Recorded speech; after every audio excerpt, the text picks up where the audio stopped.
The jungle meta has started to shift for 12.20 as the Evelynn and Rammus buffs have been massive. The lethal tempo nerfs have put a dent in the power level of a bunch of ADCs, allowing for outliers who don't rely on the rune to shoot up in priority.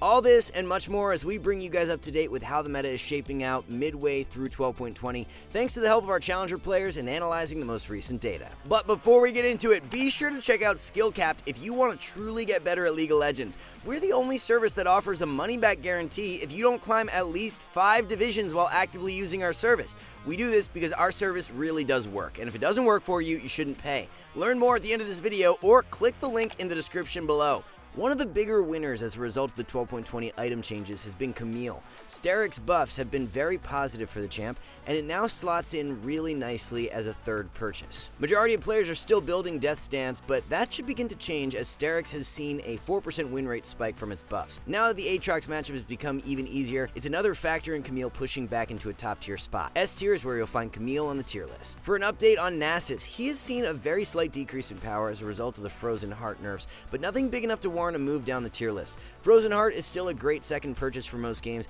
but you should be swapping it out in select occasions. So much of Frozen Heart's power comes from the attack speed slow on passive, so if the enemy comp lacks auto-reliant champions, skip the item. Instead, you can grab Spirit Visage if the enemy comp is heavy AP, or Stone Plate if they are mixed or more AD favored. If our tier list was more so catered to the higher elos, then Nasus wouldn't be as high up on the tier list, but since 99% of the player base is Diamond and below, and Nasus is a great pick for those ranks, he remains in our OP tier for 12.20. For the complete top lane tier list, we have Nasus, Mordekaiser, Shen, and Darius as the OP carries. Shen's win rate continues to spike patch after patch, as we've had him in our OP tier for months now, and he's started to eclipse a 54% win rate. This recent spike is due to indirect changes, as many of the highly contested top laners like Aatrox, Set, and Maokai were hit with nerfs this patch. The Mortal Reminder buffs have actually led to a solid boost in power for Garen, and he should be very high priority if you're looking to climb low elo. The Jace buffs have turned out slightly more positive than originally anticipated, so we'll be pulling him out of the gutter going from C to B tier. This doesn't really mean a whole lot though, as there are still so many better top lane options. Top 3 low elo picks of the patch are Garen, Mordekaiser, and Nasus. High priority top lane bans are Darius, Fiora, and Nasus. Thanks to her 12.20 buffs, Evelynn is back in a very powerful spot for solo queue. We had moved Evelynn from B to A tier in our pre-patch tier list, but we'll be adjusting her up even further and into S for mid-patch. A 0.25 second increase on Evelynn charm duration may not seem like a big deal, but for a champ who can burst as hard as Evelynn, an extra split second can be a difference maker.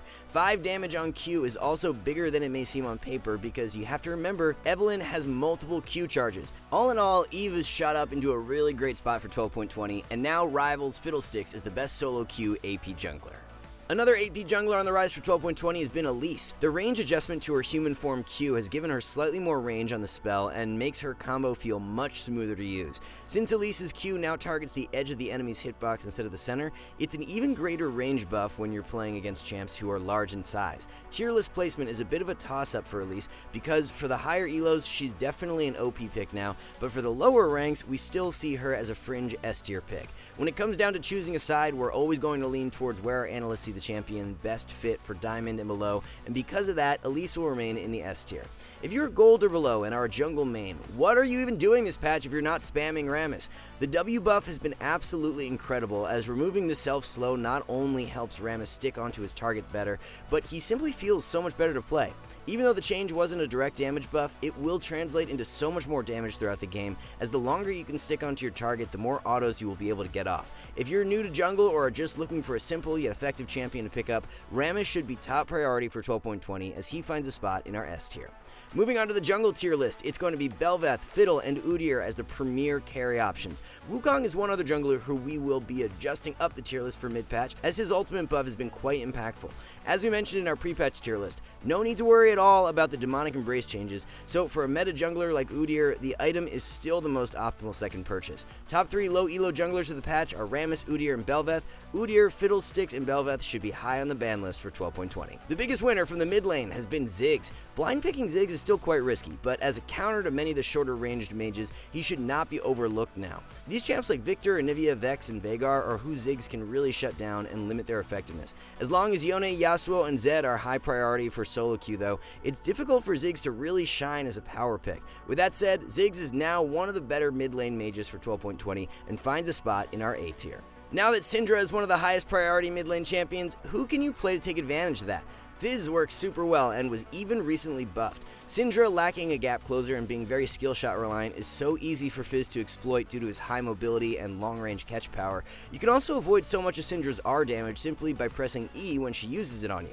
Fizz also likes to pick up Zhonya's as a core item, which is another tool you have to deny Syndra's ultimate. Overall, so many factors as to why Fizz beats Syndra, and the win rate doesn't lie either, as Fizz wins over 55% of the time in the matchup. With how the meta has shifted, Fizz is back as a top tier mid lane pick, and you'll find him in our S tier for 12.20. Just a few minor adjustments to the mid lane tier list, as we still have Zed, Victor, and Vex locking down the OP tier spots.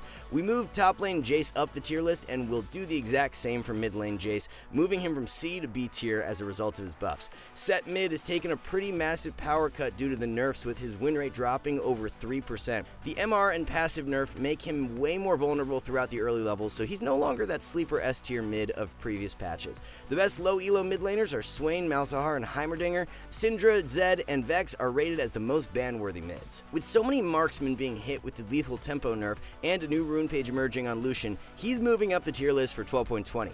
These past two patches, we have seen a huge spike in play of first strike instead of press the attack for Lucian. It's even outclassing PTA stat-wise, winning about 1% more. Lucian's most common duo in solo queue is Nami, and the lane has plenty of damage already in the 2v2. When going for quick burst trades, PTA won't actually be of use for you a lot of the time as well. If you E in, proc passive, use Q, and then back away, it is such a deadly trade pattern with Nami due to how fast it is, and it procs all of Nami's E charges, but it does not proc press the attack. Of course, you could stay for another auto after using Q to proc PTA, but the strength behind the trade pattern lies in the fact it's so fast the enemy does not even have the ability to answer back.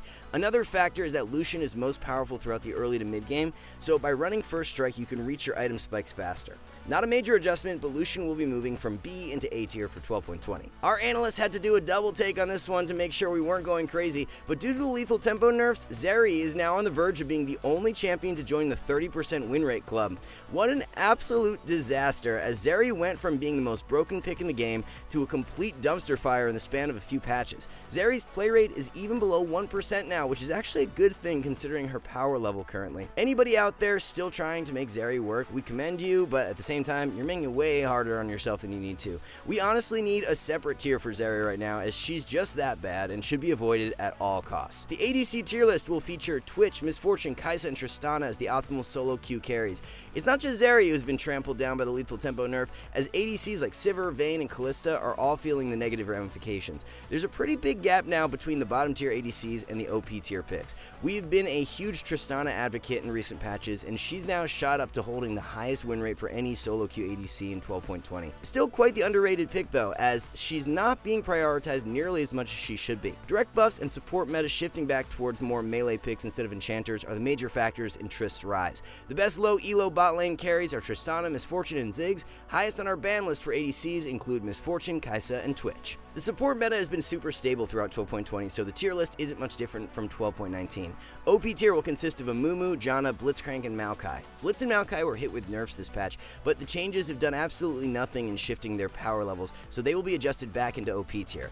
Riot originally intended on nerfing Blitzcrank's Q damage, but ended up pulling the change last minute, so he has seen a less negative effect than anticipated. Considering the Maokai R nerf doesn't even come into effect until level 11 and support champs receive less experience than all other roles, it's been a pretty negligible nerf for support Mao specifically. The best low elo supports of the patch are Amumu, Maokai, and Zyra.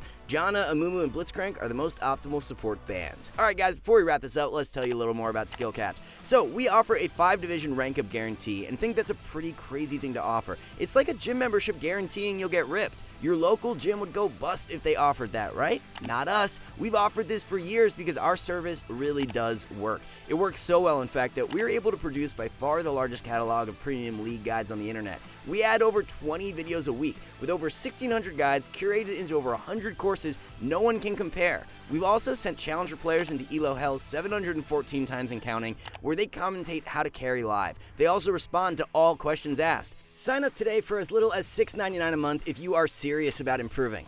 So there's your quick update on the solo queue meta midway through 12.20. Thanks so much for watching, good luck in solo queue, and we'll catch you in the next one.